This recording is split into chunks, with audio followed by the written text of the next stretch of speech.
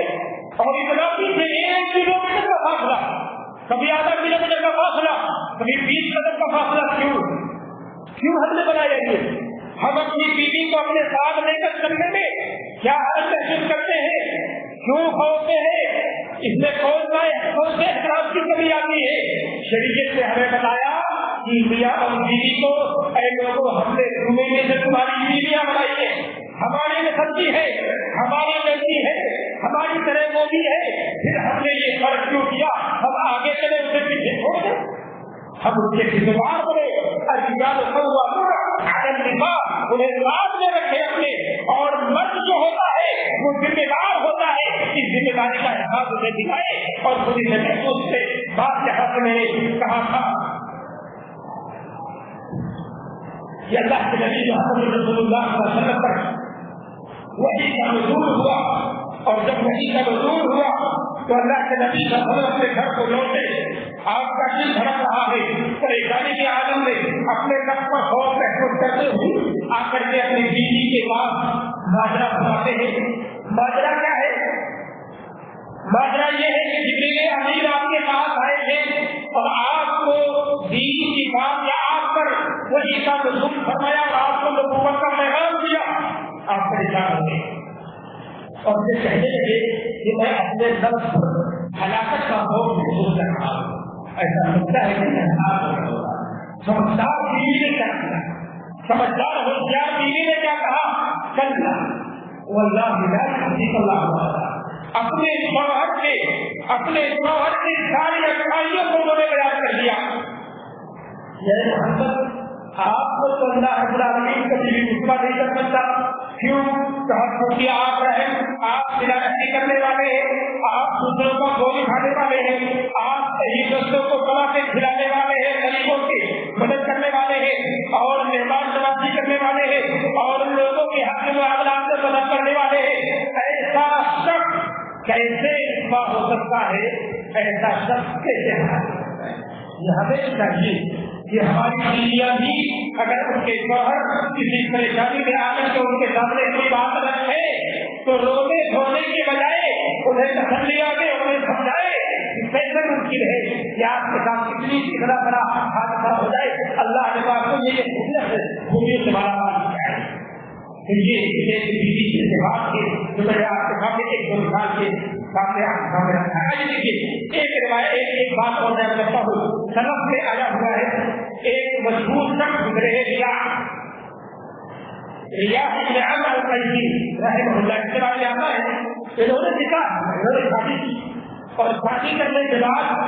انہوں نے اپنی بیوی کو آزمانا چاہا کہ میری بیوی نیک ہے یا نہیں. انہوں نے کیا کیا؟ پہلی ہی رات اپنی بیوی کو سلا دیا جلدی اور خود بھی سو گئے. دیکھو میں رات میں اتنا کیا تھا,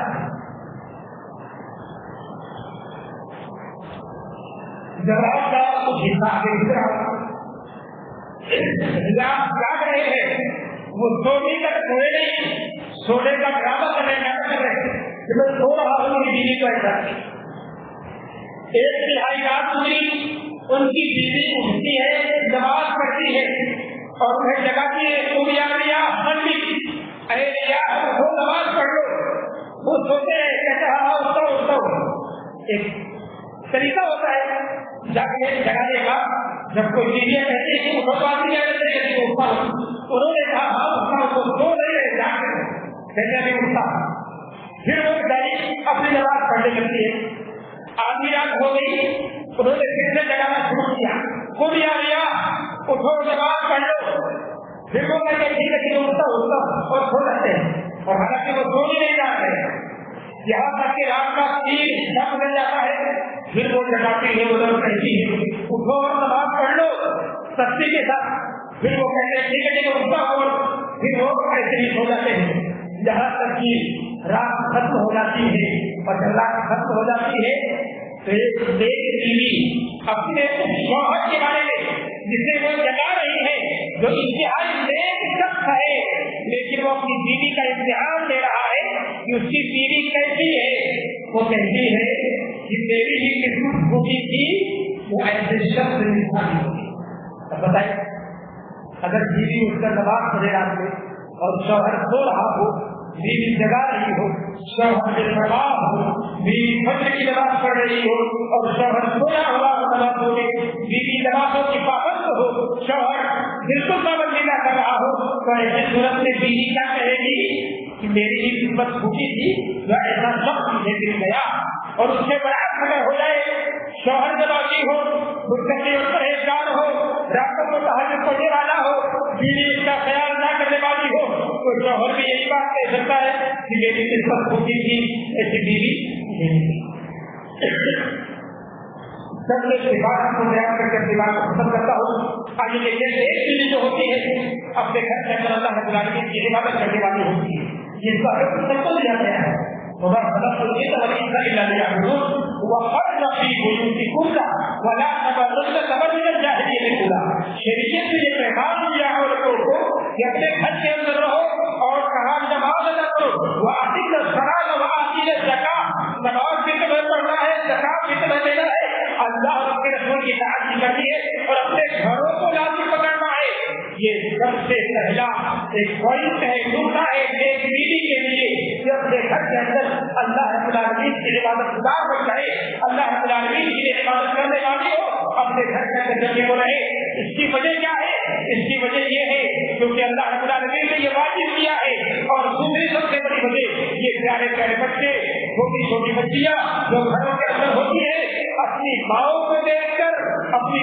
دیکھ کر تربیت کا راستہ اپناتی ہے۔ جو اس کی ماں نمازی ہے، اس کی ماں نماز ادا کرتی ہے، اس کی ماں زکات دیتی ہے، اللہ ان کے رسول کی فتح بتا ہے، تو یہ بچے یا بچے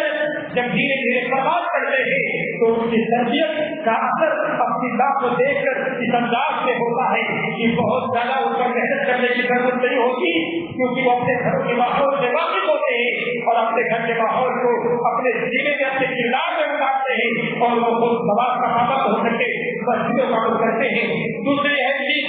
بیویاں جو ہوتی ہیں وہ گھروں کے لیے سکون اور قرار ہوتی ہے، گھروں کے لیے سکون کا ذریعہ ہوتی ہے، شوہر کے لیے سکون کا باعث ہوتی ہے۔ اسی لیے شریعت نے کہا کہ وہ میرے آیات ہی